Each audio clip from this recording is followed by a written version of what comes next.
Voltamos agora para o Roda Viva.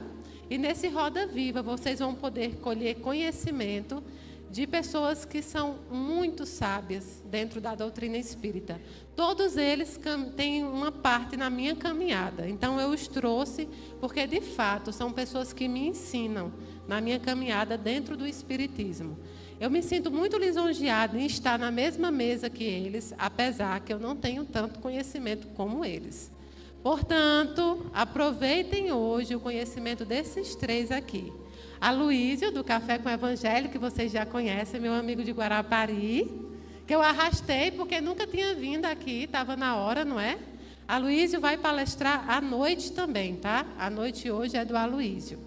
Flamarion, meu mentor encarnado, é quem me ensina, é quem a gente conversa no WhatsApp, a gente discorda, a gente concorda, a gente acha exceções um no outro, a nossa caminhada é de muito estudo junto. E eu de muito aprendizado com ele. Geraldinho, nosso querido, que também ensina muito aqui na casa. Ensina dando aula, ensina palestrando e aguentando Mayra Rocha, viu? Eu tive que fazer uma conquista com o Geraldinho, viu? Você sabe, né? Tive que vir fazer uma conquista aqui para Geraldinho ficar na casa. Então, hoje, a tarde é de falar sobre espiritismo. Todas as perguntas e dúvidas que a gente tem foram selecionadas das que mais pediram. E depois vocês aqui vão poder fazer 5 perguntas a mais, tá bom? Vão preparando aí na cabeça o que mais vocês querem saber sob a luz do espiritismo, tá bom? Everton vai fazer a mediação, não é, Everton?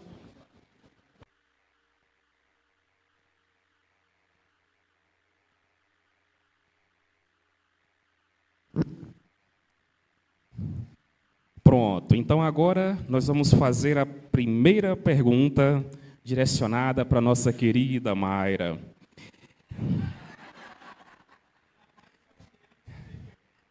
Foi selecionada a primeira pergunta exatamente para ela.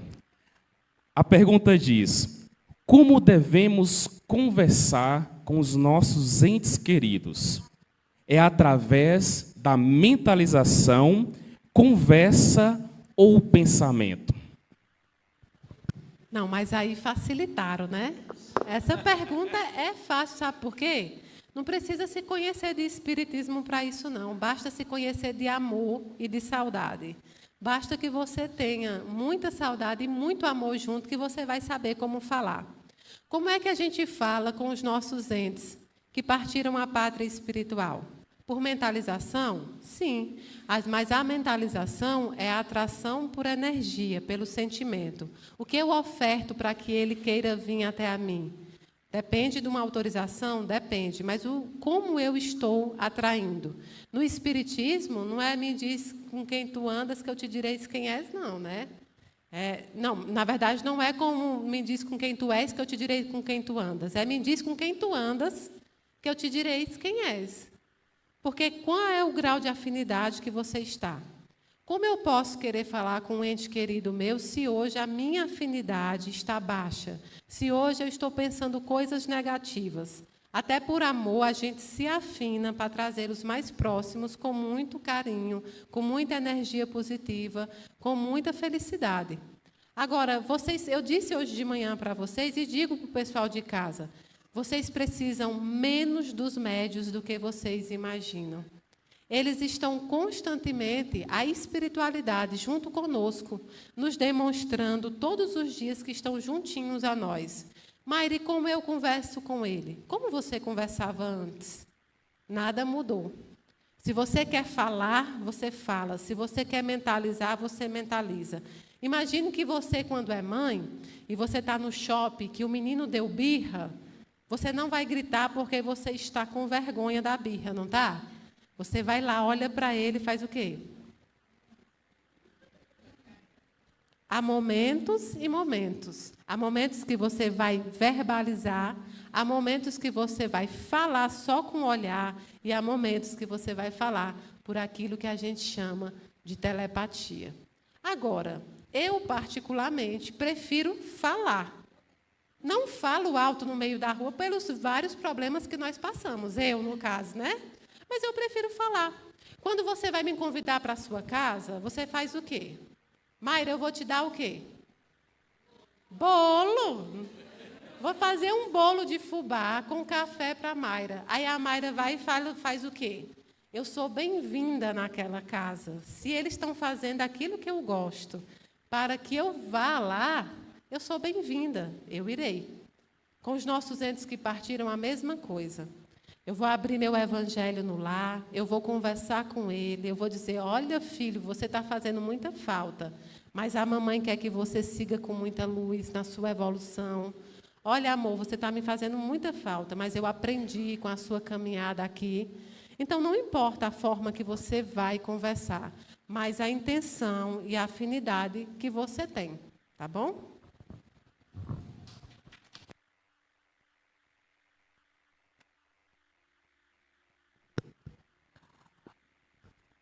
Agora a primeira pergunta vai para o nosso irmão Aloísio Silva. A pergunta é o seguinte: aqueles que foram da nossa família e já desencarnaram, necessariamente quando reencarnam, vêm na mesma família?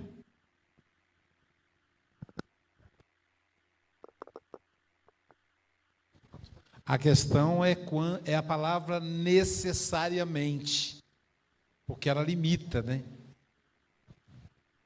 Somos aproximadamente 30 bilhões de espíritos habitando o planeta Terra.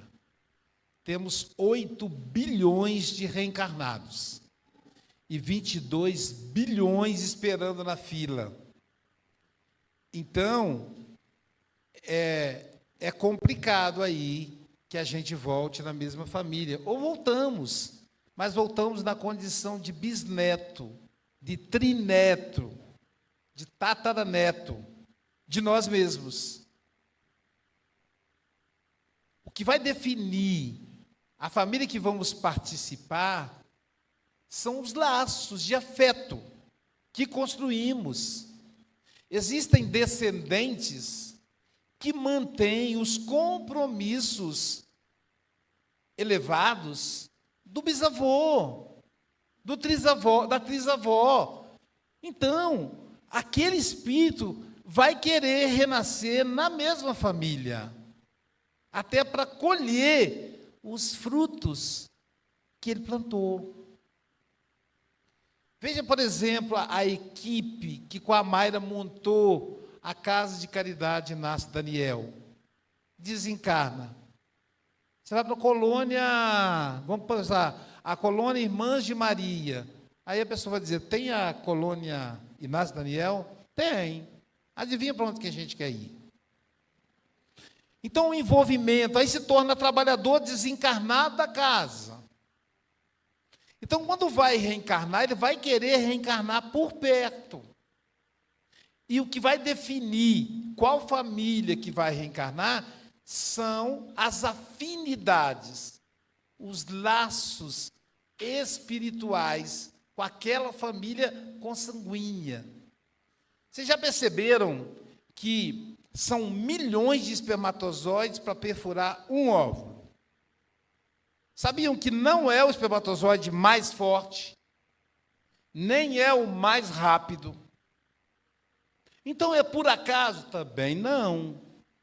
No livro Missionários da Luz, também referendado nas Gênesis de Allan Kardec, André Luiz vai nos explicar que o espírito reencarnante, ele imanta o espermatozoide que traz na sua genética as características que ele tenha que passar. Então, se eu na encarnação passada, fiz mau uso do meu fígado, enchendo ele de álcool, então eu lesionei no meu perispírito aquela região, fiz uma mancha naquela região do fígado. Então, enquanto espermatozoide, vai imantar, o espírito vai imantar o espermatozoide que tem um problema no fígado, que vai se manifestar mais tarde. Ora, deduzindo que, se o espermatozoide é escolhido, imantado pelo espírito, de acordo com a sua característica genética, Isso quer dizer que também, na hora de escolher o papai e mamãe, tem uma gênese afetiva que vai ser escolhida. Então, eu quero nascer ali, naquela família, porque o pai é muito amoroso, ou então porque o pai é violento e a mãe está precisando de alguém para amparar, para se apoiar, para tornar a vida mais alegre. Às vezes o casamento é um desastre, mas o filho é a bênção para a restauração daquele casamento. Então, a questão consanguínea, e eu gostei muito da fala da Mayra hoje de manhã, existe a diferença entre família e parentela. A gente percebe que na parentela os laços são rápidos. Irmãos que crescem e nunca mais se veem, e não tem um mínimo de afinidade. E amigos, que são amigos para uma vida inteira. Então, família, o amigo é família. Então, a parentela e família são duas coisas diferentes.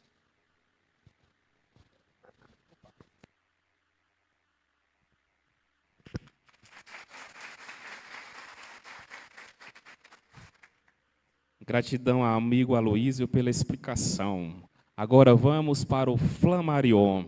A primeira pergunta para você, meu irmão. Se os espíritos nos influenciam o tempo todo, então não temos nossos próprios pensamentos? Seríamos o tempo inteiro influenciado por eles, tanto para o bem quanto para o mal? Peguei esse microfone aqui porque vai ter briga de microfone, sabe? Pessoal, quando a gente fala sobre influência, nós precisamos entender que todos nós influenciamos uns aos outros, não é assim? Quando eu cheguei aqui, eu bati o olho no relógio do Geraldo, ele já me influenciou. Eu falei, no dia que eu tiver dinheiro, eu vou querer um desse bonitão, né? Então, tudo nos influencia. Se a gente estiver passeando com os canais na televisão, cada cena daquela nos influencia. Mas existe uma diferença entre influenciar e pensar, né? O nosso livre-arbítrio é a decisão do nosso pensamento e não do pensamento do outro. Vou dar um exemplo aqui para ficar um pouco mais palatável. Se a gente for na feira, e ninguém vai dizer que eu estou dizendo que feirante é obsessor, hein, gente? Eu vou negar isso aí. Eu vou dizer que é inteligência artificial. Eu nunca falei isso, mesmo com imagem. Mas, se a gente vai na feira, primeira coisa, aparece alguém lá vendendo pamonha doce. Meus amigos, pamonha doce é coisa boa demais, não é? Não dá nem vontade de desencarnar, porque lá não tem pamonha doce, a gente fica só por causa da pamonha doce. Mas a gente segue na feira, está vendendo pamonha doce. Daqui a pouco tem alguém que fala assim, Flamarion, tem abacate vendendo. 3 abacates por R$10. Gente, quando eu era pequeno, a minha mãe me obrigava a tomar vitamina de abacate. Só de lembrar dá vontade de gorfar. Era uma vitamina de abacate tão grossa que ela demorava assim, uns 5 segundos para cair. Se o feirante falar para mim assim, Flamarion, para você eu vou fazer 5 abacates por 10, ele não vai me influenciar. Ele está tentando me influenciar, mas eu vou continuar aqui. Tá bom, eu vou te dar de graça. Não adianta. A gente segue na feira. Vai ter alguém que vai querer oferecer pé de moleque. Você quer pé de moleque? Não, não quero não. Mas tem gente que tem algumas táticas para influenciar a gente. Não, prova um pouquinho. Pode provar? Pode. De graça? De graça. A gente come um, não deu para sentir o gosto. Não é assim que a gente faz? Deixa eu pegar mais um. Ah, vamos levar? Não, eu vou ali no final da feira, na volta a gente compra. Golpe, né? Ninguém mais cai nesse golpe. Agora, quando a gente chegar para ver o pastel, gente, o pastel é coisa boa demais. Tudo frito é bom. Quando a gente come o pastel, a gente sabe assim, eu tenho certeza que isso faz mal. Porque nada gostoso desse jeito vai fazer bem, não é assim? Então, Olha o tanto de influência que nós tivemos nessa visita na feira. Mas a decisão do que eu vou comprar é minha. Então, pouco importa quantos espíritos estão falando para mim aqui dentro. Porque os pensamentos, eles só apresentam para a gente um rol, um leque de opções. É o nosso pensamento que seleciona, eu vou querer isso, eu vou selecionar isso. Não é? Mas existe também os casos de possessão. Possessão é interessante, porque mostra como que Kardec evoluiu o seu pensamento. Inicialmente, ele colocava a possessão. O que é possessão, Flamarion? É quando a pessoa não tem o elemento volitivo. A vontade dela não fala alto o suficiente a ponto dela desdizer a influência espiritual. São casos raros, não é assim? Não é tudo, é coisa do espírito que está me influenciando, não. A possessão é raro, mas acontece. E essa possessão, ela não se dá somente em relação ao espírito mau, não. Espíritos bons também. Narra Allan Kardec que a influência dos espíritos superiores nos inferiores é irresistível. Então, se um espírito bom falar assim, levanta daí e vai, a gente vai na hora. E depois a gente não sabe explicar por quê. Olha, eu estava lá, levantei e daqui a pouco o teto caiu. Agora, como é que eu levantei? Não sei. Então, como é que funciona esses casos de possessão? Imagina quando a gente entra num canal de streaming, né? Eu sou chique, streaming. Meu sotaque é do sul do Texas ali. Então, quando a gente vê um canal de streaming, tem lá muitos vídeos para assistir, não é? Só que, de repente, a gente percebe que alguém está passando o canal para a gente. Porque percebe que o controle está com alguém, não está conosco.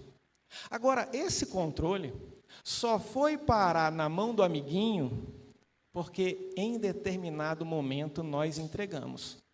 Pode ser até em vidas anteriores, por conta de nossas ações, não é?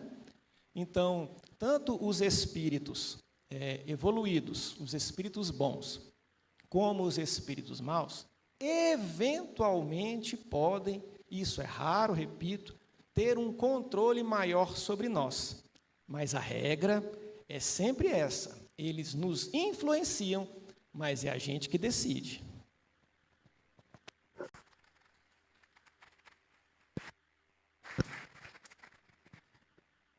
Flamarion, realmente é irresistível, né? A influência dos espíritos superiores, dos espíritos de luz. Inclusive, essa é a razão de você estar aqui hoje, não é verdade? A próxima pergunta agora vai para o nosso irmão Geraldinho. E diz o seguinte: gostaria de saber por que temos que passar pela provação da perda de um ente querido, deixando muita dor, tristeza e um vazio profundo. Por que essa separação torna a sensação tão estranha de não termos mais pessoas presentes em nossas vidas?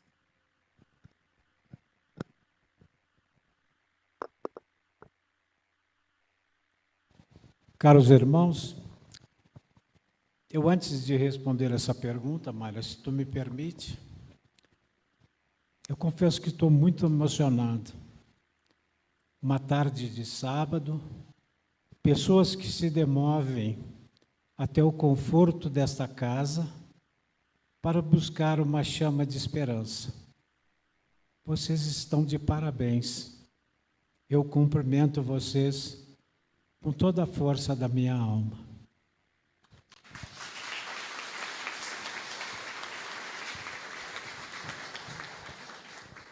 Bom, meus irmãos, vamos responder a pergunta. A primeira questão que nós devemos salientar nessa pergunta da nossa irmã é a perda. Será que nós perdemos alguém? Sabe que eu perguntei para minha esposa, uma companheira de mais de 50 anos de idade, que o Flamarion conhece, a Naira, e disse para ela: querida, quando eu desencarnar, tu não me perca nunca, por favor. Não me perca, eu não quero ficar perdido. Então não há perda. E é muito comum as pessoas julgarem que há uma perda, mas não há uma perda. Não há uma perda. Essa crença na perda é que nós somos ainda muito orgulhosos e apegados às pessoas que nos rodeiam, por amar elas, é natural, mas não há perda. Não há perda. Por que não há perda? Porque nós não temos ainda a confiança plena no futuro. Quando nós não confiamos no futuro, achamos que a vida vai acabar nessa existência. Mas já sabemos que não acaba, então não há perda. Se o pressuposto que não há perda, essa separação temporária que vai nos facultar as nossas vidas, as dores e sentimentos já não existem mais. Por que vai existir dor que nós sabemos que nós vamos encontrar? Eu vou encontrar o Flammarion, vai ser difícil encontrar o Flammarion no plano espiritual, porque é meu amigo? Claro que sim. Então nós temos que ter a crença e a fé no futuro. Então não há perda. Nesse sentido, nós temos que acreditar plenamente no futuro. E aqueles que demandam além, aqueles que estão perto de nós, com certeza vão nos encontrar. Eu não podia deixar de levar a efeito a literatura espírita que nos acompanha, que muitas pessoas se dedicam a escrever livros tão importantes para nós. E Emmanuel, que é um conhecido nosso, através do Chico Xavier, nos traz num livro, A Religião dos Espíritos, um texto que nos comove, nos chama a atenção, traz para nós um sentimento grande que nós podemos acreditar. Ele fala o seguinte, eu vou ler para não perder as frases. Todavia, quando semelhante provação te bata à porta, reprime o desespero e dilui a corrente de mágoa na fonte viva da oração.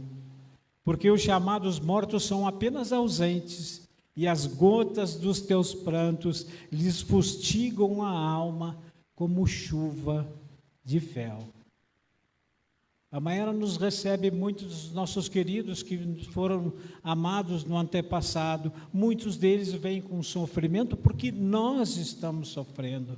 E ele sente esse sofrimento com muito mais intensidade de que nós temos dessa possível perda, que realmente não há perda. Eles pensam, eles lutam, eles choram, eles sentem junto conosco. Tranquiliza sempre os companheiros que se demandaram além e faz desse motivo uma graça, uma divina bênção do Pai, que vai nos permitir que no momento futuro, muito próximo, nós estaremos lá. Nós passaremos para esse ponto e nós não nos perdemos. Nós, muito ao contrário, nos achamos e nos encontramos. Então não há perda. O sofrimento é inerente, muitas vezes, do nossa fraqueza espiritual, que não entendemos que aquela pessoa só partiu. E o tempo, a contagem de tempo é muito relativa nos mundos espirituais e aqui encarnados. Então temos que compreender que não perdemos ninguém, muito antes pelo contrário. Eu sempre digo que muitas vezes as pessoas que demandam o além estão muito mais nos protegendo do que nós temos a capacidade de protegê-las. Mas não esquecemos, meus irmãos, da oração. A oração é o bálsamo divino que acalenta todos aqueles irmãos que lá se encontram, porque o nosso coração fica engrandecido dessa palavra chamada amor.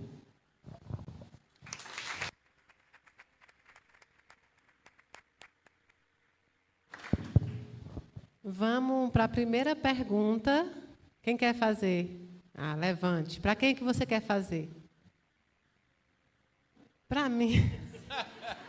Mulher, nós combinamos esse jogo aqui. Nós combinamos esse jogo aqui, que era para os três. Eita! Boa tarde. Primeiro, gratidão infinitas. Palavras são poucas para agradecer.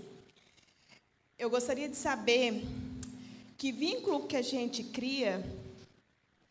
Eu vou explicar um resumo rápido. Eu tive uma irmã com esclerose múltipla e minha mãe não estava presente no Brasil. Então, eu que passei com ela a enfermidade até o desenlace. Em 2005, eu tinha 24 anos. E aí minha mãe voltou dos Estados Unidos e logo teve um câncer. E eu também estive com ela até o desenlace, que foi agora em 2021.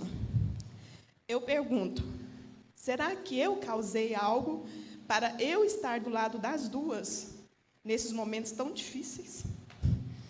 Obrigada. Olha, primeiro que você está falando de uma irmã da minha igreja, da que eu era. Você sabia que a mãe dela, que ela está falando aí que desencarnou, é da Congregação Cristã do Brasil. Eu não conheço, gente, é a primeira vez que eu vi ela hoje. Eu estou dizendo porque realmente é da congregação, a gente foi da congregação também, não é? E, explicando o que você disse, olha como nós humanos encarnados, ainda temos um terreno fértil para tudo aquilo que nos machuca e nos magoa. E aquilo que a gente não consegue compreender ainda, a gente coloca para o lado ruim. É uma falta de compreensão quando a gente imagina assim. Sabe por quê? Por que você não imaginou que você tem uma missão de cuidar dos outros? Por que você não pensou assim, olha, eu estive com a minha irmã, eu fui o anjo que cuidou dela, que suportou a doença. Você sabe quantas pessoas não têm um anjo como você para suportar o período tão difícil de uma expiação ou de uma missão de uma doença física ou psicológica? Muitos. Olha que você tem que agradecer a Deus, que mais uma vez Deus olhou para você e disse, pronto, vou mandar a sua mãe para que você cuide dela. Você fez um papel que a espiritualidade faz conosco. Você foi um anjo encarnado.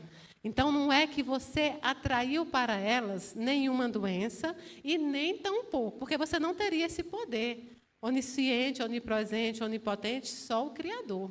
Nós estamos aqui em pleno andamento, dentro das nossas faculdades limitadas. Mas Deus olhou para você e disse, essa é uma verdadeira cuidadora.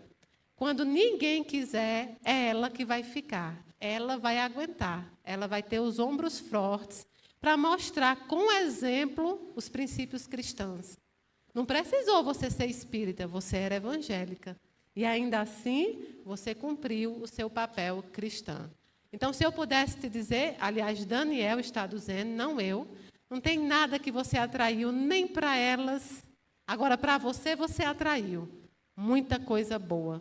Uma espiritualidade que te abraça e diz assim, ó, você foi forte e nós estaremos com você. Então, você, minha filha, teve uma missão linda de cuidar daqueles que ninguém queria cuidar. Não sobrou para você, você abraçou. Então, você não atraiu, você ganhou de presente. E jamais a gratidão daqueles que nós amamos e que nos amam é eterna. Você ganhou um leque de gratidão. Agradeça a Deus a oportunidade que você teve. E a gente parabeniza você ter a coragem, a força de cuidar daqueles que ninguém quis cuidar. Tá bom?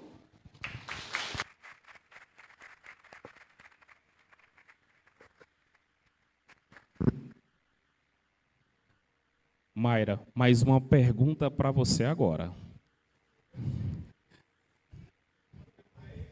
Mas eu posso fazer para outro também. Agora o Roda Viva se virou só comigo. Eu aqui querendo arrochar os meninos e você. Olha só, a segunda pergunta. Essa já foi perguntada aqui hoje, inclusive. O encarnado pode pressentir que o seu desencarne está próximo? Depois do desencarne, encontramos tantas evidências ou coincidências de que esse dia estava se aproximando?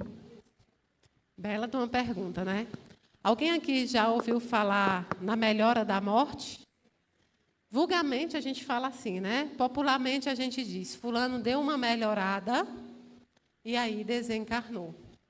Ah, então ele melhorou para desencarnar, a melhora da morte.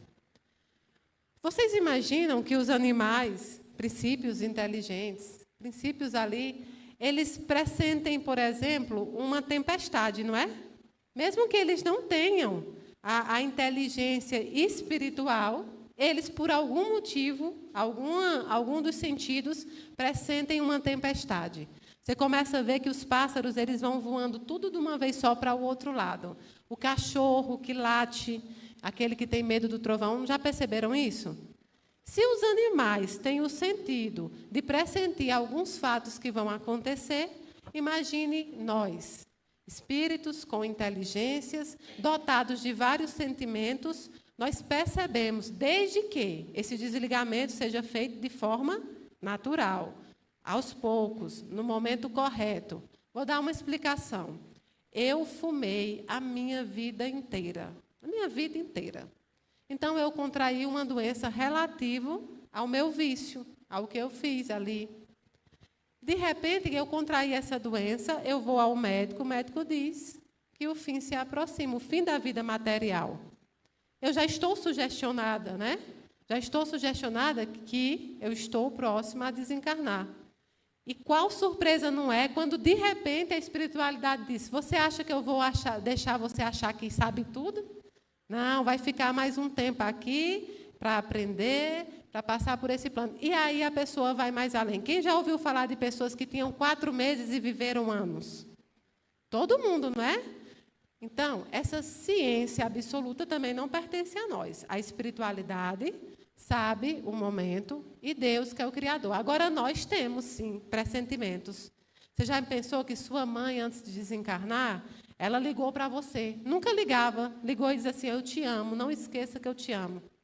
O seu filho, que do nada deixou uma bolsa, deixou uma blusa lá em cima. Ou então aquele que diz assim, ó, hoje eu tive a dona Vânia me contou, de um amigo do filho dela, que colocou fotos do filho dela, o ratinho, que partiu, e colocou assim, logo, logo a gente se reencontra. Não foi? E desencarnou logo em seguida. Estão entendendo? A gente tem. Sabia? Ele tinha avisos, pelo menos espiritualmente dentro deles. A espiritualidade vem nos preparando para que a gente não tenha medo, para que a gente não incorra em desespero. Nós temos uma ficção da morte que muitas vezes é criada pelas religiões do medo. Elas querem te ensinar algo que você não deve fazer, mas elas te ensinam pelo medo. E aí, ensinando pelo medo, você já não faz mais porque você raciocina, você não faz mais porque você estudou, você faz porque você tem medo. Exemplo, inferno. Não se suicide porque você vai para um inferno. Onde é que uma pessoa que está desesperada vai ter medo de um inferno? Quando ela está vivendo um verdadeiro inferno aqui. Então, no Espiritismo, que não é proibitivo, é instrutivo, ele vem nos ensinando por amor. Não se suicide, porque, primeiro, a vida vale a pena. Segundo, você não morre. E terceiro, você não vai fugir dos problemas que você deveria ter enfrentado aqui. Você vai enfrentar lá.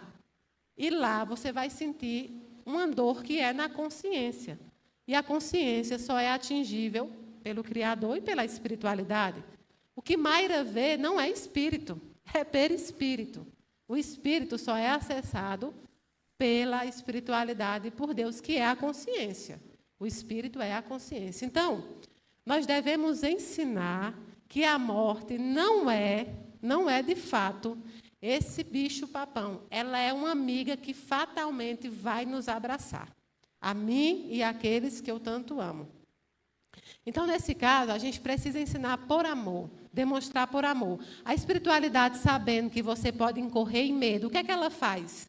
Manda alguém te buscar no momento. Vai ter sempre alguém olhando para você. A gente só morre sozinho. Negativo, discordo totalmente. Ninguém morre só. Pode morrer sozinho de encarnados.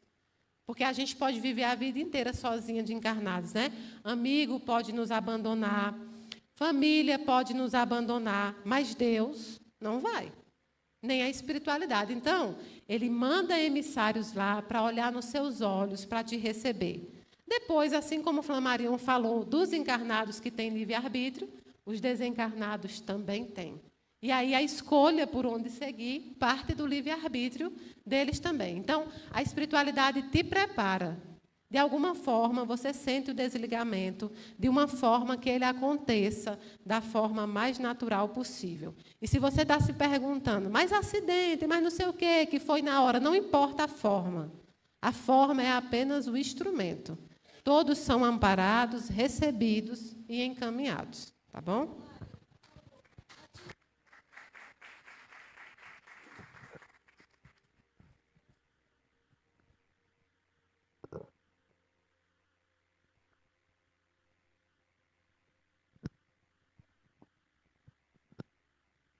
Próxima pergunta, e não pode ser para a Mayra, é para um dos três. Quem quer fazer pergunta? Aproveita. Fátima.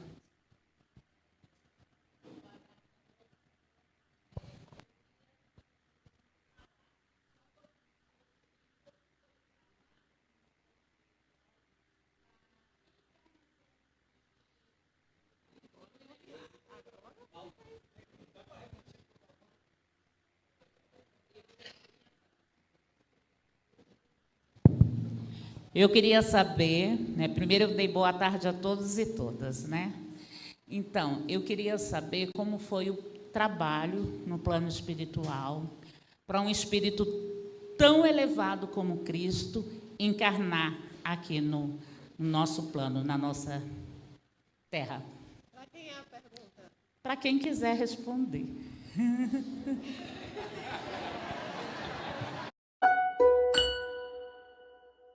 Princípio.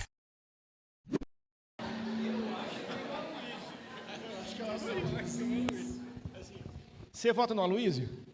Eu também voto. Você vota no Aloysio? Ah, vocês são amigos, hein? Muito amigo, muito amigo. Lembrando, eu gostei, e a pergunta está correta. Como foi o trabalho para o Mestre Jesus encarnar? Não é reencarnar, né? Ele esteve uma vez só para poder nos trazer, e agora é conosco. Os ensinamentos dele já está. Agora cada um vai aplicar. Aqueles que puderem ajudar os outros vão ajudar, né? Mas, de acordo com a teoria do Big Bang, uma grande bola de fogo se dividiu em pedaços. E o Criador do universo, a origem de tudo, que é o Pai, entregou um pequeno pedaço daquela bola de fogo. A Terra está longe de ser o maior planeta, é um dos menores. E Jesus, com seu amor, ele assoprou a Terra. E ela foi esfriando, dando primeiramente vidas dos dinossauros, aqueles gases grosseiros. E foi esfriando, e os dinossauros não se adaptaram. E foram chegando os novos moradores, até chegarem os humanos, os semelhantes. Porque diz os Espíritos, em o Livro dos Espíritos, que o Espírito é sempre humano. Só que chegou um momento que ele quis conferir o trabalho. Não é assim, a Mayra não desce daqui e anda ali para olhar como é que está. Olha o café que prepararam para você, Luiz, ela falou, né? Deixa eu ver se está gostoso. Para mim não fazem um café assim. Ela, claro que fazem, mas é o jeito carinhoso e acolhedor dela. Então Jesus quis vir. De acordo com Emmanuel, no livro A Caminho da Luz, acho que foram 800.000 anos que Jesus teve que rebaixar a condição fluídica dele, para ele se adaptar à energia da crosta terrestre. É como quando a gente vai para um lugar muito frio e a gente tem que se adaptar à temperatura. Imagina lá no polo, no meio junto dos esquimós. Então Jesus se adapta. Olha o amor do Cristo. Ele se adaptou. E Jesus sendo o rei do planeta. Veja, ele não está rei. Os reis aqui, eles não são, eles estão, porque eles morrem e são sucedidos pelos filhos ou pelos usurpadores. Jesus não está rei, ele é o rei. sendo o rei do planeta, já previsto pelos profetas. A questão da premonição aí. Os profetas antigos previam a vida do Messias. Diziam lá, está lá na Torá, está lá no Talmud, está no Velho Testamento da Bíblia. E se olhar direitinho em todos os livros sagrados, de todos os povos da humanidade, a vida do profeta, do Messias. E ele chega, e todos esperavam que ele fosse nascer num castelo, ornado de ouro, de pedras preciosas. E ele nasceu de uma mãe casada com um homem que já tinha filhos, no meio dos animais, pobre, mostrando o amor que ele tem pelos mais frágeis. E, apesar de ser o rei, ele se fez servo. Ele lavou os pés dos seus amigos, dos apóstolos. Eu digo sempre que lavar pé de mulher é fácil. Porque mulher, vocês mulheres, vocês são cuidadosas. Vocês têm um pezinho delicado. Então, lixa o calcanhar, faz as unhas. Agora, vai lavar o pé de um homem. Unha encravada, né? E eles andavam descalço. Imagina as unhas encravadas. Imagina a rachada nos pés. Alguns deviam ter até chulé.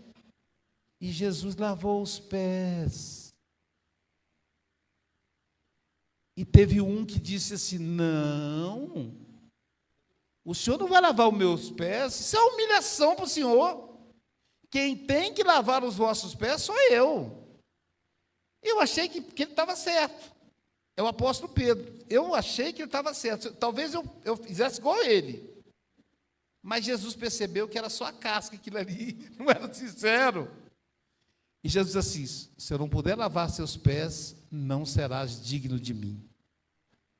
E aí Pedro disse: então não lava só meus pés, não, lava-me inteiro. Nós precisamos ser lavados por Jesus.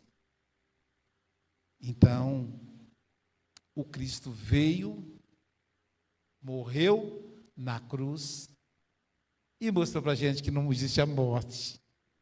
Se algum dia alguém dizer para vocês ou para nós, não existe vida após a morte, ninguém voltou para contar a história. Jesus voltou. Se a pessoa não for cristã, tudo bem. Mas se ela for cristã, não, amigo, Jesus voltou. E está vivo até hoje. E pasmem, e está na terra até hoje. Sabe fazendo o quê? Como a Mayra, olhando de perto, como é que está tudo certo, porque Ele nos ama, é um amor eterno. Quando eu vou me declarar para os meus filhos, quando eles estão passando por algum problema, eu olho no fundo dos olhos deles e digo assim: eu te amo. Você entendeu? Aí eles fazem aquele olho de peixe morto, que não entendeu, né? Presta atenção, papai, se papai morreu hoje, de madrugada você vai sentir uma mão gelada no seu tornozelo. É papai, estou brincando. O Espírito não precisa fazer isso. Isso é, né, o nosso senso comum. Então, eu digo assim: se você desencarnar e você for para o inferno, que não existe, eu vou lá te buscar. Porque eu não vou descansar. A mãe não descansa sabendo que o filho foi para o inferno, mesmo que seja ofertado o céu para ela. Mãe nenhuma quer ir para o céu se o filho estiver no inferno. Eu vou lá. Sabe por quê, meu filho? E fala olhando nos olhos, que é para hipnotizar. Sabe por quê, meu filho? Porque eu te amo eternamente. Você nunca mais vai ficar livre do meu amor. somos nós com Jesus. Nunca mais ficaremos livres do amor de Jesus. Pode fazer o que você quiser. Pode roubar, pode matar, pode ser corrupto na política. Você não vai perder o amor de Jesus. Não perde. E ele não vai voltar. Não vai. Sabe por que ele não vai voltar? Porque ele não foi. Né? Igual você falou, não tem perda. Não tem perda. Obrigado.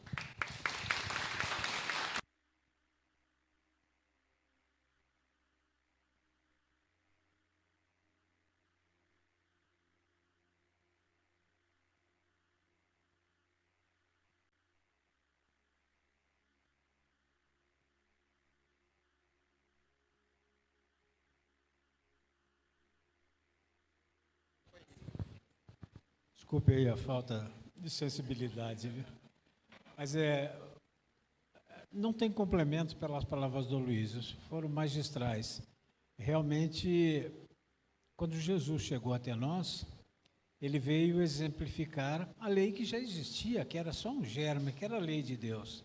Mas, particularmente, me chama muita atenção a lição de humildade que ele nos deu ao nascer, numa tarde pardacenta, numa noite fria, em um estábulo. É uma lição de humildade que nós deveríamos marcar para todo sempre, porque realmente a humildade é que nos traz a fraternidade entre nós, é que nos faz perceber que nós somos espíritos eternos, individuais, mas vivemos e temos que viver coletivamente. Obrigado, Jesus, por estar conosco.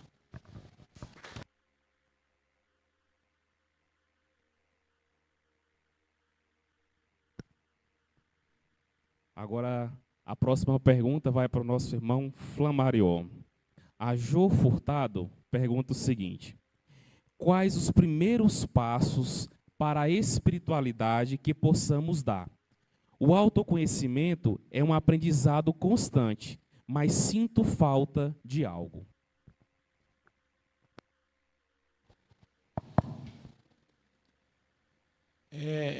Em um livro dos Espíritos, na questão 919, Allan Kardec perguntou para a espiritualidade superior o que é necessário, qual é a melhor forma, né, o melhor meio qual a forma prática para se melhorar, para repudiar o mal. Esqueci agora os termos. E a resposta é a seguinte: um sábio já vô-lo disse, conhece-te a ti mesmo. Quando Tales de Mileto falava a respeito do autoconhecimento, ele estava trazendo para nós uma espécie de mapa. O autoconhecimento é um mapa. É nós nos compreendermos, identificarmos o que está pior e o que está só ruim, não é assim? Quando a gente compra uma casa velha, a gente fala assim, aqui está tudo ruim, mas eu tenho que começar pelo telhado, porque vai chover. Então, nesse nosso processo, o autoconhecimento, ele de fato não vai nos espiritualizar, não. Não é o fato de eu me conhecer que eu vou me tornar melhor. O eu me conhecer é um mapa, um raio-x de nós. E nesse raio-x, de uma maneira geral, a gente precisa entender que só encarna nesse planeta espíritos egoístas e orgulhosos. Então, egoísmo vem de ego, eu, ismo, muito eu. O orgulho é uma falsa percepção de si. A pessoa se acha o bambambam, não é? Então, tanto no egoísmo quanto no orgulho, tem muito do eu. E, por conta deste eu, nós estamos na condição semi-animalizada. Saímos da condição animal, porque o animal ele precisa do eu para sobreviver. Então, ele avança na presa, não é? Por conta que ele precisa sobreviver, vive de instinto. Ele briga com um macho, briga com outro macho, para poder copular. Então, nessa perspectiva, a gente percebe que a espiritualização é melhorar-se, é se afastar do mal, não é o conhecimento. O conhecimento é o meio prático para eu identificar os pontos que eu preciso melhorar.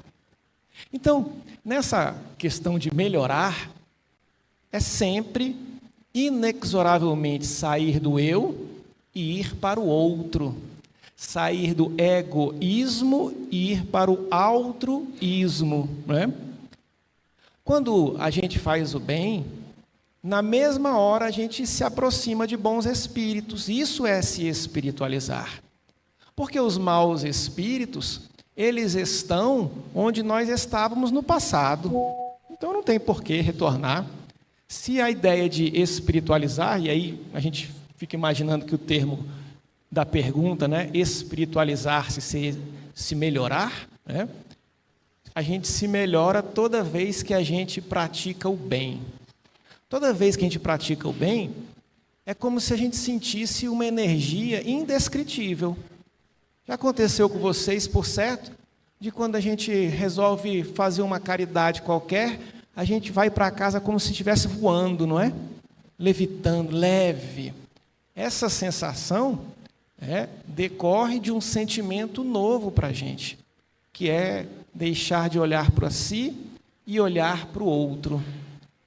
A gente estava brincando aqui, né, com a Mayra, que todas as pessoas que fazem uma atividade voltada para o outro são protegidos. Todos nós temos os nossos guias espirituais. Mas quando estamos fazendo bem, atraímos ainda muitos outros amigos. Quando a gente faz coisa errada, não atrai uns amiguinhos ruins. Quando a gente faz coisa boa, atrai os amiguinhos bons, né?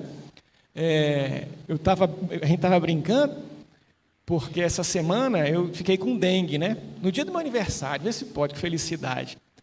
Não consegui nem sair para comemorar. A gente saí do quarto, cantei parabéns, fizemos uma oração e voltei para o quarto de dor. Mas a gente tinha aqui alguns compromissos, né? E eu tentava lá de toda forma estudar, mas sem força. Botava lá um vídeo na internet, um sacrifício danado e preocupado. Falei, amanhã eu tenho que gravar um programa aqui na casa.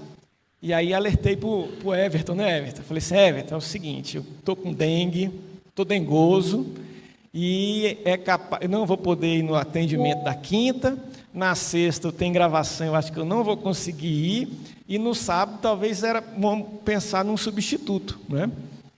Aí, passou um tempo, a Mayra mandou uma mensagem. O irmão Daniel está perguntando como é que você está. Aí, na hora que ele perguntou, eu balancei a cabeça, não estava sem dor. Fui ver, estava sem febre. Olha que coisa. Como a espiritualidade, os nossos amigos, estão conosco toda vez que a gente está se dedicando ao outro. Aí eu corri, fiz o trabalho que eu precisava, mandei para o Everton, na hora que eu mandei, voltei a ficar com febre. Eu falei, como eu sou burro, não era para eu mandar hoje. Gente do céu.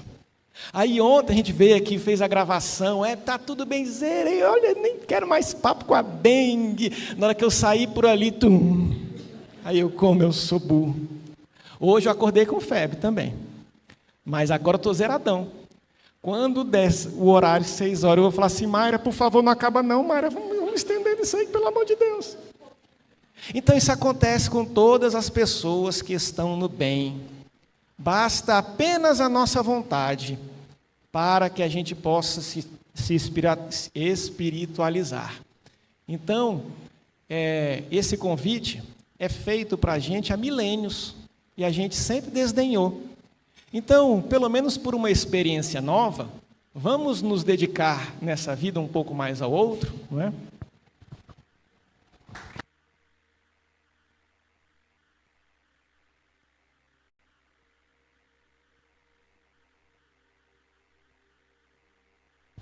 Ele contou a história toda linda, pulou a parte, assim, por amor ao Daniel, ele pulou a parte. Ele perguntou para o Flamarion, pergunte como o irmão Flamarion está. Eu perguntei. Aí ele disse, não, no primeiro dia, não, eu estou com dengue, estou com febre, agora mesmo eu estou com febre. Aí eu disse, olha, Daniel, ele está com dengue, está com febre. Aí ele disse, diga a ele que ele só não vai no sábado se ele apresentar uma certidão de óbito. Aí eu disse, pronto, perdi o amigo, né? Aí eu disse, Flamarion, me perdoe. Mas assim como você, a coação é irresistível, eu preciso falar. E aí o menino melhorou, ele disse, não, não tem problema não, que se tem uma coisa que eu não nasci foi para morrer, já estou em pé.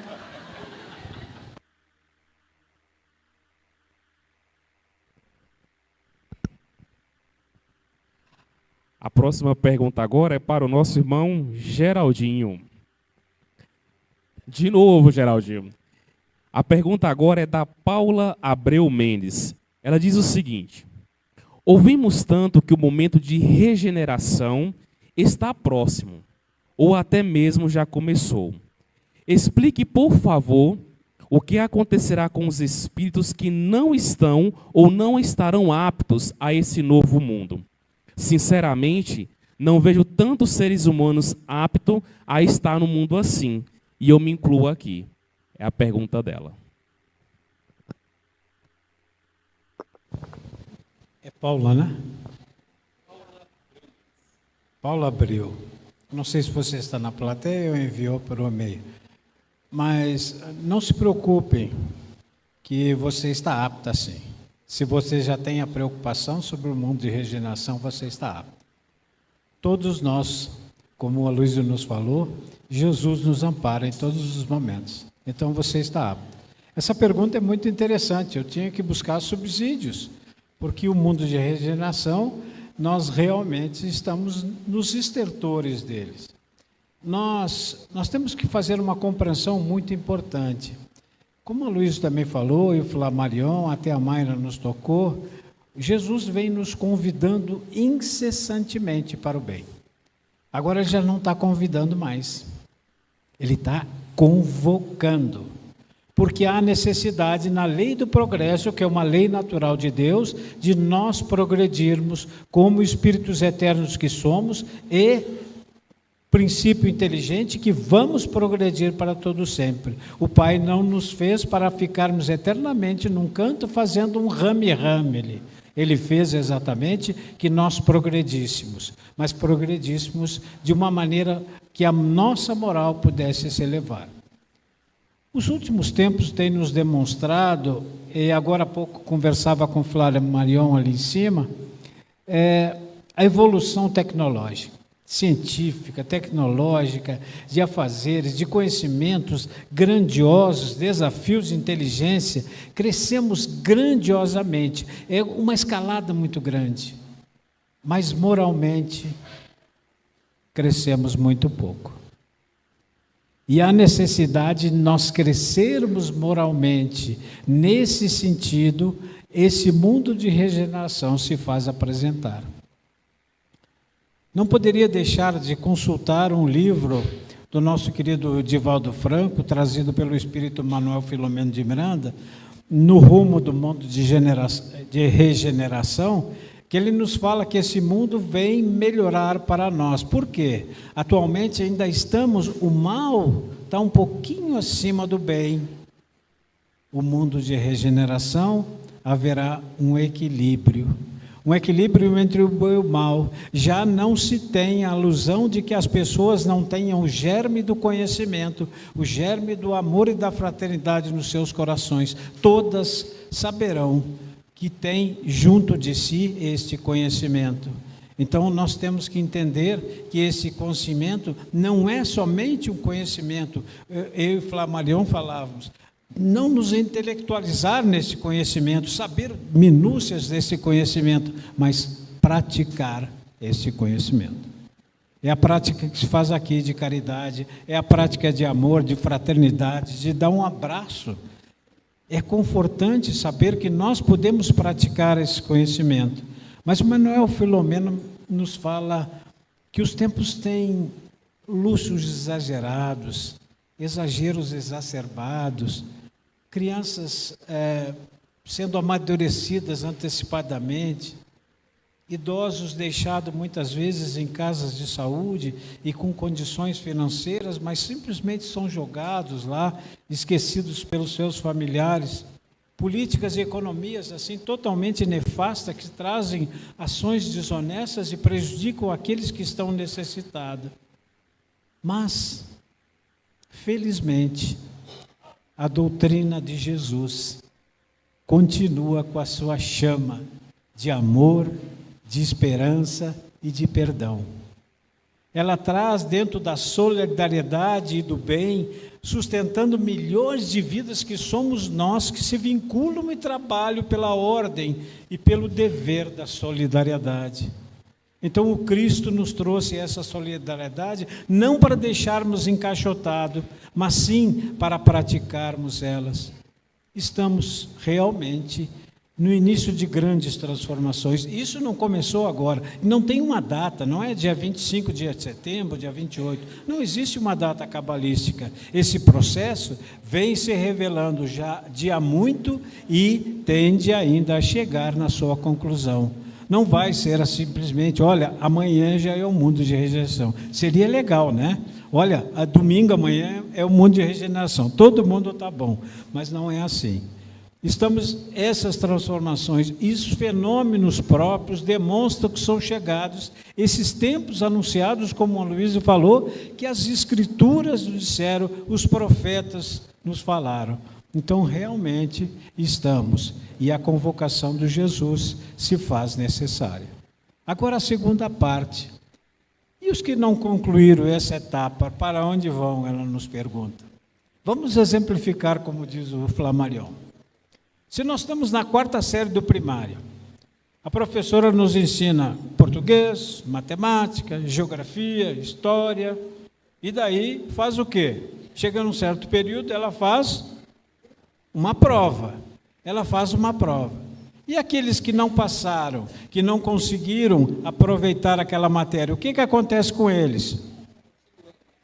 Continua na 4ª série. É a mesma coisa que nós temos que entender aqui. As prateleiras divinas, meus irmãos, as prateleiras divinas estão eivadas de sentimentos, de ordens, de conceitos, de ternura, de perdão, de amor, de fraternidade, de caridade. Tudo está lá na prateleira. Nós temos que pegar dessa prateleira e aproveitar isso. Mas muitas vezes deixamos essa prateleira de lado e vamos para a prateleira das coisas mais fúteis, mais simples para nós. Que a porta não seja tão estreita para nós passarmos, seja uma porta larga, como ele nos ensinou.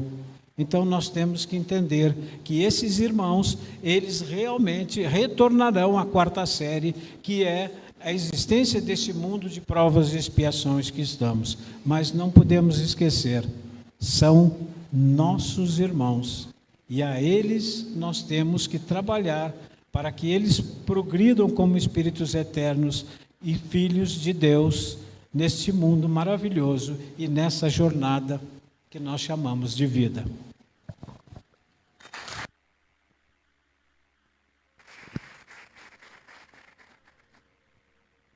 A gente já está quase chegando ao fim. Vamos trazer agora as 2 últimas perguntas. A seguinte é para o Flammarion.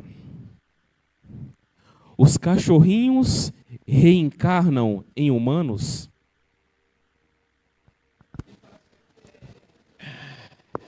Pessoal, eu vou falar um pouquinho sobre cachorrinho contando a minha história. Eu nunca quis cachorro na minha vida. E tem coisa que a gente fala, é engraçado, Deus tem um humor danado, não tem? Tudo que a gente fala, que a gente diz, isso eu nunca vou fazer na minha vida, parece que soa um sino em algum lugar. Eu lembro na época da pandemia, a minha filhinha mais levada perguntava para ela assim, está fazendo os exercícios, as aulas? Tô, papai. Está tudo em dia? Tudo em dia, papai. Um dia a gente recebeu a informação do colégio que ela estava lá há 2 meses sem fazer dever de casa. Aí eu falei, você vai fazer tudo essa semana. E ela fez. Aí o meu filho mais velho foi levá-la no colégio, né, os exercícios dela. A professora falou assim, mas ela fez tudo essa semana? E o meu filho, tudo essa semana. Mas isso não pode afetar o psicológico dela, não? Ele disse assim, meu pai disse que lá em casa não entra nem psicológico, nem cachorro. Psicológico não entrou ainda não, mas o cachorro entrou. A gente mudou de casa, a gente fomos para uma casa, né? E aí todo mundo, papai, um cachorrinho, cachorrinho. Não, cachorro, já falei que eu não quero cachorro. Aí um dia minha esposa trouxe um cachorrinho tão bonitinho. Eu abracei ele e falei assim, eu sempre quis um cachorrinho. O nome dela é Fantasma, sabe? É porque, eu vou falar para você, eu tenho um trauma, porque a gente é espírita, e as pessoas, todo mundo pergunta, você é espírita? Sou. Você vê fantasma? E eu não tenho mediunidade. Agora eu vejo, sou. Vê fantasma todo dia. Olha, ela come lá no pratinho, uma beleza. E aí quando chove, um dia desse, o meu filho falou assim, papai, a fantasma está aqui dentro de casa, você não fez nada. Eu, coitadinha, está chovendo, tadinha dela, ela fica com medo. A gente ama os cachorrinhos. Até quem acha que não ama é porque não tem. Mas ama, vai amar. Porque os bichinhos são tão fofinhos, né? Mas isso não significa dizer que eles, mesmo tendo aquela inteligência, porque parece inteligente, não é? Eles falam, parece que a gente entende. Eles viram a cabeça assim e a gente não está entendendo nada. Mas muitas coisas eles entendem. E isso faz com que a gente tenha, acredite, que a inteligência deles esteja muito próxima da gente. Quando na realidade não está. Há uma distância evolutiva muito grande entre o ser humano e os animaizinhos. No passado, acreditava-se na chamada metempsicose. E a metempsicose significava que aquela ideia da transmigração de alma, ou seja, a pessoa reencarnava num animal, ou um animal reencarnava em pessoa, não é? Então a sogra morria, passava um tempo, via uma cobra e falava assim, sua mãe voltou. Não existe isso. E ela abria a janela, via um jumento e falava assim, seu irmão, veio visitar a gente. Isso não existe, pessoal. Isso não existe. Né? Então, é preciso compreender que nós estamos em troncos evolutivos diferentes. Os nossos animaizinhos, eles também têm um progresso intelectual que vai longe, mas não está no nosso tronco evolutivo.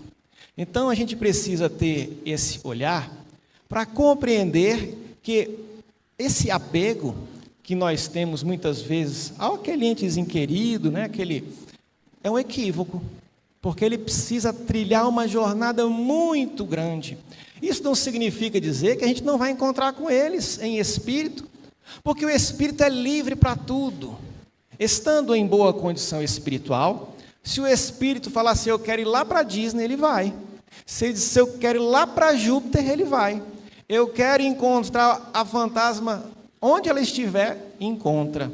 Mas não caminhamos juntos, porque a jornada evolutiva deles é outra. Agora, para que Deus faz, então, um ser tão bonitinho, tão fofinho? Certamente é para que nós possamos iniciar o desenvolvimento do nosso amor pelas criaturas consideradas inferiores. Então, eu começo olhando com carinho para o peludinho, para o fofinho. Mais para frente, eu vou começar a olhar com esse mesmo olhar também para aquele mamíferozinho que pasta e que eu adoro colocar ele no meio de 2 pães e fazer um hambúrguer. Eu vou olhar assim também para o jacaré, que é assustador, mas também é filho de Deus. Eu vou olhar assim para o rato, que é asqueroso, para o escorpião, para a cobra, para a barata. Imagina! Já imaginou o que é encontrar na barata um irmão? É algo complexo, não é? Mas nós começamos a desenvolver o amor pelas criaturas por esses entezinhos mais próximos. Ao final, nós amaremos a todos. Não é assim que funciona a nossa relação de amor com a humanidade? A gente começa amando os mais próximos, os nossos filhos, os nossos pais, e a gente vai estendendo, e ao longo das encarnações, nós iremos aprender a amar toda a humanidade.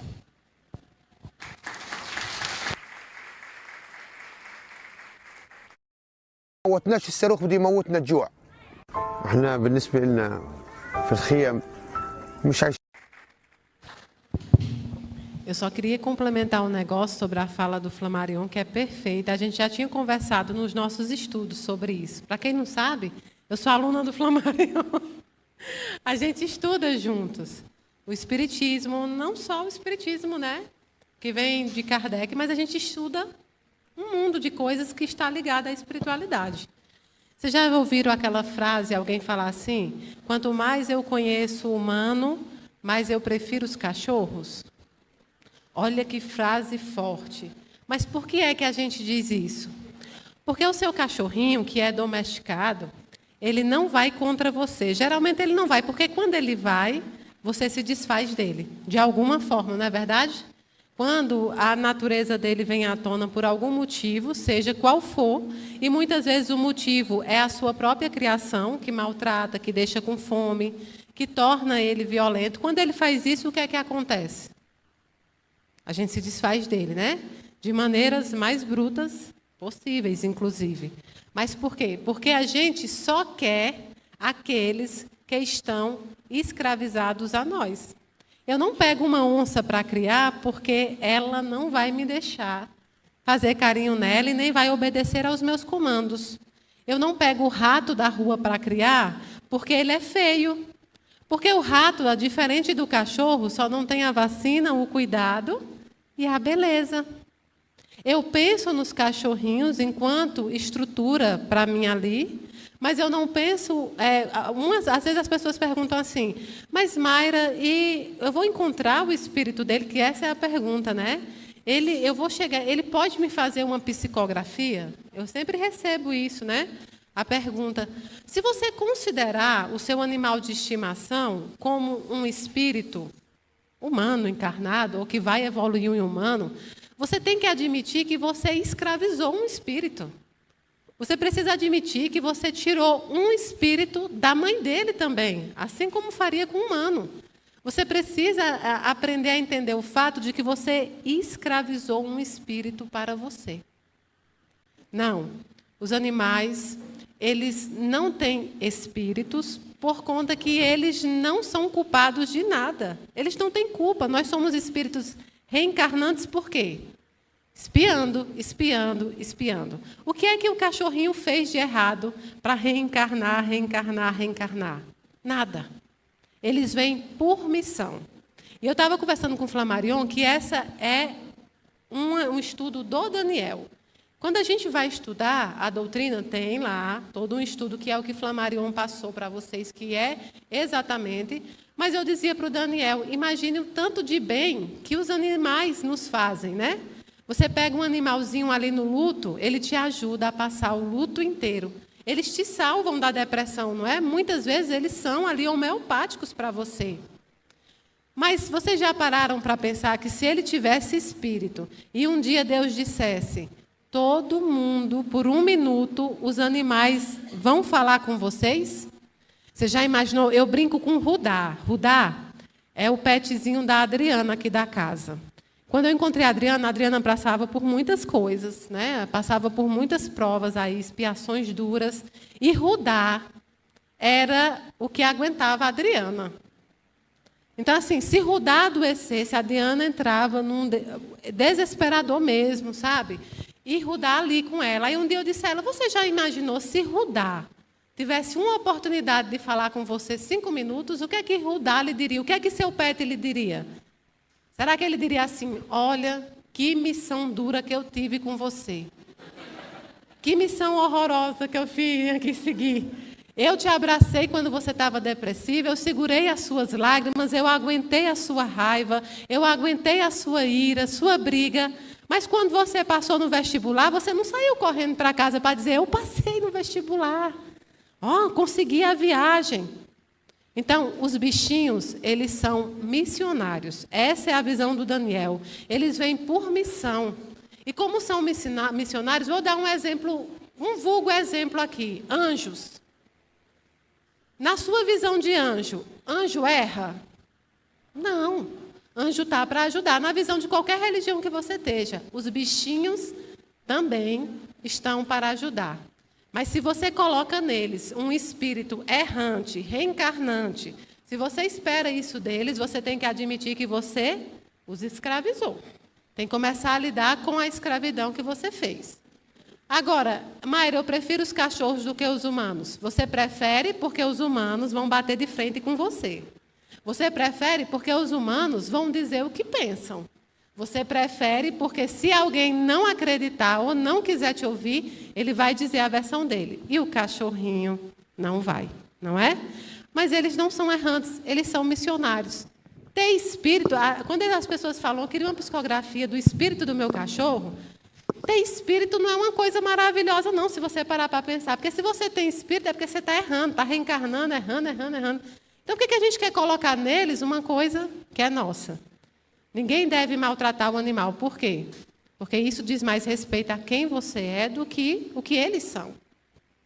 Então, maltrato não, mas a gente tem que abrir os olhos para todos os animais. E a gente não pode humanizar os animais e animalizar os humanos. A gente precisa andar em equilíbrio, amando e respeitando todos os irmãos. São Francisco dizia, irmão Lua, irmão Sol, né? Irmão Cachorrinho, irmão Passarinho e o irmão humano.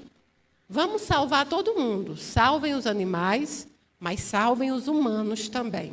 Então, quando você for dizer essa frase de novo, eu prefiro os animais do que os humanos, repense. Porque você é humano e você não sabe se o seu petzinho prefere você.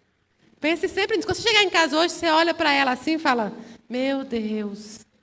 Eu, no dia que, assim como o Flammarion, eu dizia também que eu não ia ter um cachorrinho. Porque eu sou apegada, eu tenho ainda essa limitação nas coisas. É um trabalho que o Daniel vem me fazendo o tempo inteiro. Por exemplo, uma família que recebe uma carta, se eu não a vejo na outra psicografia, eu já fico, cadê? Cadê? Eu conheço as pessoas assim e vou me... Não vou ter. Até que um dia, era Dia das Mães, e eu que escolhi, você acredita? Que eu queria uma cachorrinha. E aí o meu marido me levou lá, chegamos lá, né? Porque é outro erro da gente. A gente faz o quê? Compra. Se eu considerar espírito, eu estou comprando um espírito. Olha que coisa mais pesada. É para pensar mesmo. Eu não estou aqui querendo injuriar, eu não estou aqui querendo provocar confusão na internet. Não. Aqueles que são apaixonados pelos seus pets devem ser. Mas devem ser pelos pets e pelos humanos. Nós precisamos ter esse equilíbrio. Então, o nome da minha cachorra é Chica. Mas é Chica de Francisca, tá, gente? Para depois não gerar... É de Francisca, aquela da história, a escrava, lembra? Então, é disso. Então, quando a gente chegou lá, o meu marido falou assim, pega a pretinha lá, que está mais bonitinha. Mas não é, porque ela era mais quietinha. Ela era mais quietinha. E eu queria a outra mais danada, e ele, não, pega ela, olha ela, porque ele achava que ela era quieta. Minha gente... Se Chica for uma reencarnação, ela é a reencarnação do Tasmania. Eu nunca vi uma cachorra daquela. Ela é uma raça que diz que ela é calma, que diz que ela é pesada, que ela é cansada, porque ela é bem gordinha. Que nada. Eu solto ela, ela busca tatu. Ela é um quê mesmo, Cláudio? Um bulldog francês. E ela vai buscar tatu e traz na boca. Eu tenho uma vizinha que está para me expulsar do condomínio. A Chica já matou umas 15 galinhas. Então, às vezes, eu abro a porta e falo, realmente, a Chica só pode ser para mim mesmo, porque eu não ia ter. Aí eu olho para ela, ela está olhando assim para mim como quem está desconfiada, e eu penso, já pensou a Chica dizendo, olha, eu não queria ter você como dona. Porque você trabalha o dia inteiro, porque você sai, porque você me deixa, porque eu fico aqui presa.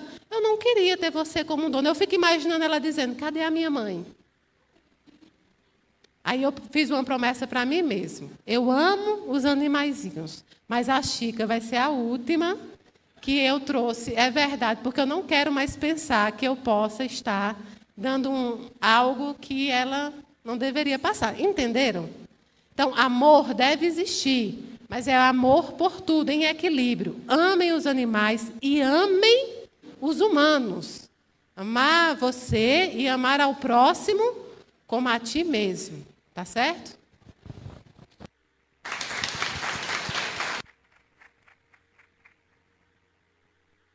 Mayra, só uma informação.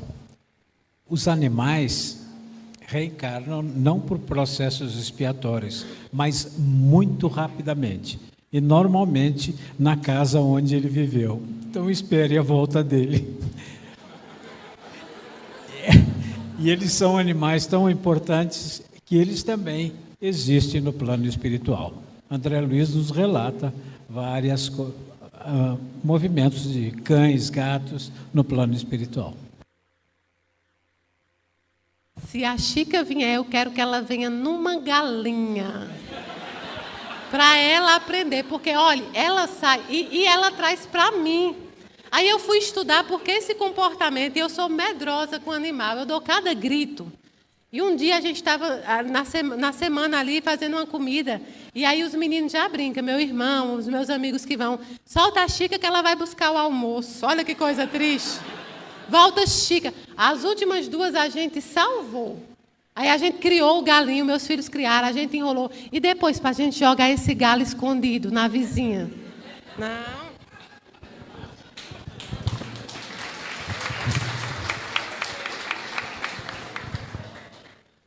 O Chico Xavier, ele tinha uma cadelinha chamada Boneca. E a boneca, ela tinha uma ação com o Chico, que ela ficava mordendo o cabelo dele, puxando. E ele brincava assim, tá procurando carrapato, né, boneca? Tá procurando pulga. Ele morava só, então era a companhia dele. A vizinha do Chico Xavier falou, nossa, essa cachorra chata, fica perturbando o Chico. Matou a cachorra. Matou a cachorra. O Chico ficou tão magoado, mas tão magoado com a vizinha, o amor que ele tinha pela cadela, tão magoado que ele atrapalhou os trabalhos dele. Emmanuel falou, o que está acontecendo, Chico? Tem uma mancha preta aí, você não está deslanchando na psicografia. Porque uma coisa que a gente precisa lembrar, certa feita perguntaram ao Chico, Chico, qual é a sua missão nessa encarnação?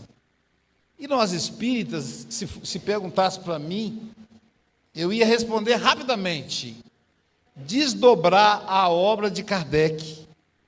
Porque o Chico, ele abrasileirou o Espiritismo. O Espiritismo é francês, é coisa de gente culta.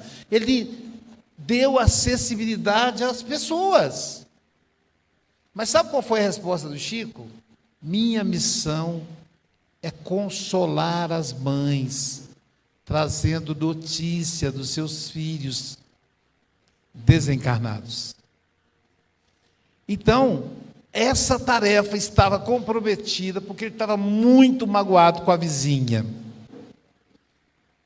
E aí Emmanuel disse, sabe como é que você vai resolver isso?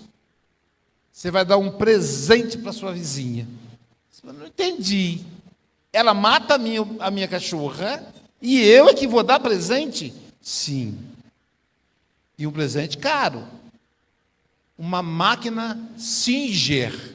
Tinha até a marca, né? Propaganda, viu, gente? De costurar. Nem existe mais, eu acho. E à vontade, que não existe mais.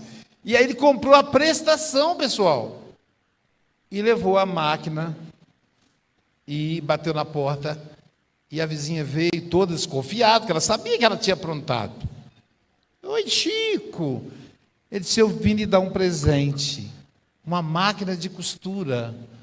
Ela disse, como é que você sabia que eu estou precisando? Eu trabalho com costura e a minha máquina estragou. Como é que você sabia disso?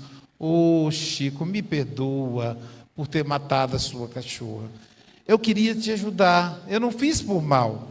É porque você é um homem que já é tão ocupado ajudando as pessoas, eu queria que você tivesse um tempo para você, e no seu tempo aquela infeliz daquela cachorra atrapalhava você. E começou a chorar. E aí o Chico a abraçou, a confortou, e aquela mancha que estava no peito foi se desfazendo. Os amigos do Chico Xavier, percebendo a carência afetiva dele, brincadeira, né, gente? A carência dele era no trabalho. Deram a ele uma outra cadela, um filhotinho. E aí a cadela, quando o Chico pegou, ela foi direto morder o cabelo dele. Aí todo mundo, é a boneca. É a boneca reencarnada. E aí perguntaram a ele, Chico, é a boneca? Ele disse, não. A boneca deixou uma energia que a cadelinha identificou. Então é muito complexo o processo de desencarnação. Allan Kardec vai dizer no Livro dos Espíritos que os animais reencarnam imediatamente. Mas ele não se refere a que tipo de animal. O leão, a cobra, né? O jacaré. Mas os pets, eles estão cada vez entrando mais dentro de casa. Existe um vínculo afetivo, não só da nossa parte, mas também da parte deles. Então é natural que eles fiquem por ali. Às vezes, eu tinha uma cadela que ela sempre deitava em cima do meu pé. Eu estou psicografando, de repente tinha um peso. Aí eu pensei, mas quem está aqui? Aí quando eu olhei assim, era ela. Só que ela tinha desencarnado fazia 3 meses. Era ela que estava ali. Então, tem um livro chamado Animais Têm Alma, de Ernesto Bozano, que vai mostrando isso para nós. É importante que a gente perceba. Sim, o Chico Xavier, ele encerra o assunto dizendo o seguinte, tem muito a ver com o que a Mayra falou, com o que Flamarion, com o que Geraldinho disse. Ele diz assim, o anjo, olha como é que tem muito a ver com o que você falou, o anjo da guarda cuida de nós. Nós treinamos para sermos anjo, cuidando dos animais. Nós somos o anjo da guarda deles. Olha que maneira delicada de falar da importância da gente dar afeto a eles. Agora, uma coisa também, a gente não... Todo excesso, diz o Freud, que todo excesso esconde uma falta. Uma coisa que a gente não pode fazer é humanizar os animais.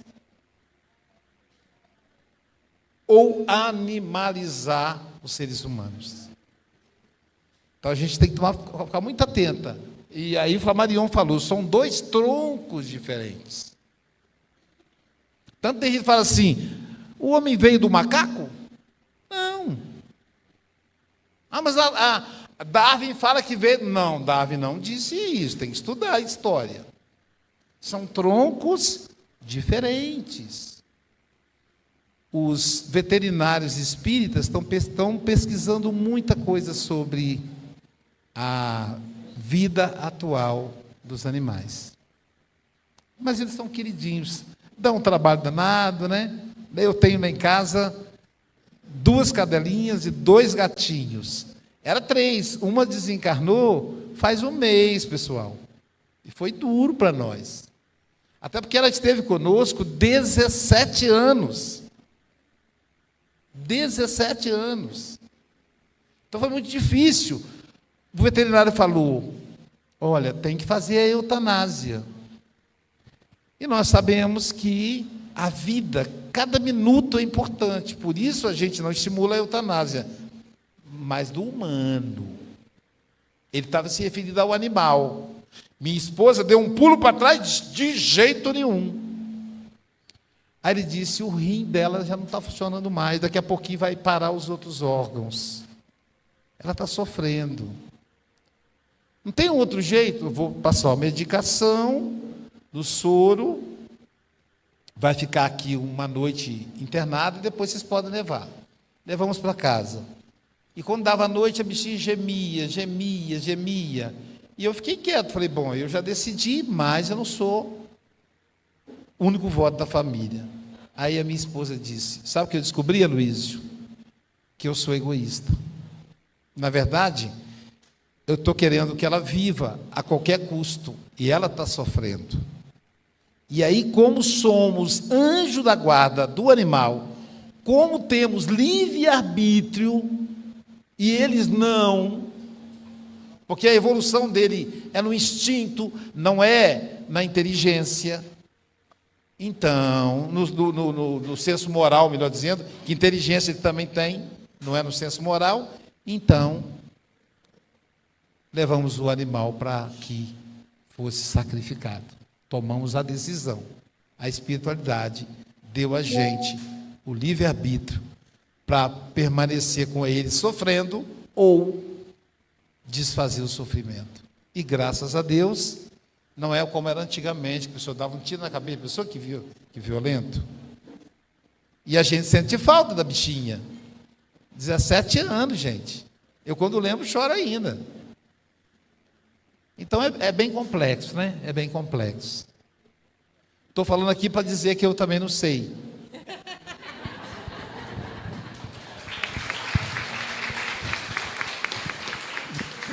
É um pouquinho disso mesmo, até porque é um assunto que vocês vão ver que vai borbulhar na internet agora. Mayra falou isso, Aloysio falou isso, Marion.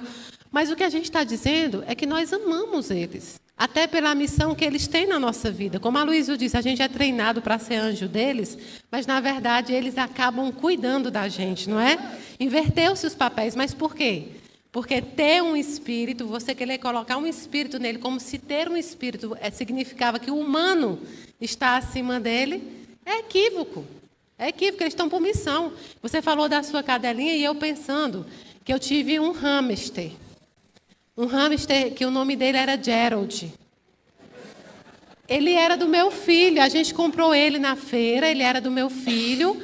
E aí, o meu filho pequenininho, olha só também como é que a gente faz. A gente quer agradar os filhos, né?